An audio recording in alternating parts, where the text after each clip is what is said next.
আমি একটা মেয়ে হয়ে বলতেছি যে ছেলেরা আসলে অনেক বেশি ভালোবাসতে জানে, মেয়েদের থেকে ছেলেরা অনেক বেশি ভালোবাসতে পারে। কেউ মানুক বা না মানুক, আমি এই কথাটা মানি। এটা একটা আপুর গল্প। আমি যখন ইন্টার ফার্স্ট ইয়ারে পড়ি, তখন একটা বোকা ছেলে সারাদিন আমার পেছনে ঘুরঘুর করতো। আমি যেখানে যেতাম ও ঠিক আমার পেছনে থাকতো। আমরা একই মহল্লাতে থাকতাম। সেই ছোট্টবেলা থেকে ওকে আমি দেখতেছি। একটু জেদি, তবে কোনো মিথ্যা নেই ওর ভিতরে। ছল চাতুরি এসব কিছুই বোঝে না, আর খুব চাপা স্বভাবের একটা মানুষ। হাজার কষ্ট পেলেও বুকের ভিতরে চেপে রাখতে পারে। ওই যে একটা কথা আছে না, বুক ফাটে তো মুখ ফাটে না। এমনকি আমি যখন ওরে দাঁড় করায় বলতাম যে কিছু বলবেন, ও বলতো না কিছু না। একদিন আমি নিজেই প্রপোজ করলাম, বললাম আপনাকে দিয়ে কিছু হবে না, আমি সারাটা জীবন আপনার সাথে থাকতে চাই, আপনার বউ হতে চাই আমি। কখনো দূরে সরাই দেবেন না তো। জীবনে যেমন পরিস্থিতি আসুক আপনি আমার পাশে থাকবেন, কখনো আমাকে একা ফেলে যাবেন না। যদি এই ওয়াদা করেন তাহলে আমি রিলেশন করবো। ও তখন অনার্স ফার্স্ট ইয়ারে পড়ে। ও আমাকে বললো জীবনে যাই হয়ে যাক আমি আপনার হাতটা কখনোই ছাড়বো না, কোনোদিন না। আমাদের সম্পর্কের বয়সটা যখন 2 বছর, তখন আমার বাসায় বিয়ের প্রেশার দেওয়া শুরু হয়ে গেল।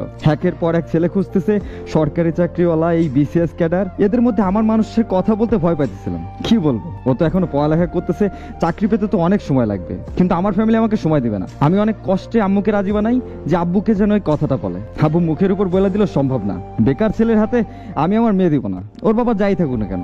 আম্মু যখন আমাকে কথাটা বলে, আমি ভাবছিলাম কথাটা তো ভুল না, কথাটা তো সঠিক। কোনো বাবা মা চাইবে না বেকার ছেলের কাছে মেয়ে দিতে, এমনকি আমিও তো চাইবো না। কিন্তু একটা কথা মাথায় আসতেছে, আমি আর যদি ওকে হারিয়ে ফেলি, আমি কি কোনোদিন আর ওকে ফিরে পাবো? এটা কি সম্ভব? আমি ওরা যখন বলি যে বাবা মা এইসব কিছু বলতেছে, কি করব বলো? বুঝতে পারতেছিলাম ও কান্না করতেছে, কিন্তু আমি যেন না বুঝি তাই আমাকে বলতেছে আম্মু ডাকতেছে, জাস্ট একটা মিনিট, আমি আসতেছি, তুমি লাইনে থাকো। এসে বলতেছে আচ্ছা শুনো, আমি তোমার জীবনে আসছি 2টা বছর, কতটুকু আমাকে চিনো বা জানো আমি কিছুই জানি না, কিন্তু তোমার পরিবার তোমার সাথে 18টা বছর পাশে আছে। আমি কখনো এই জিনিসটা বলবো না যে তুমি তাদের ছেড়ে আমার কাছে চলে আসো। আমি জানি না আমার বাসা থেকে মেনে নেবে কিনা। পড়ালেখা শেষ করতে করতে আরো 2টা বছর লেগে যাবে। কবে চাকরি পাবো সেটার তো কোনো ঠিক নাই। আমি যদি তোমাকে ভালো না রাখতে পারি, আমি নিজেকে কোনোদিন মাফ করতে পারবো না।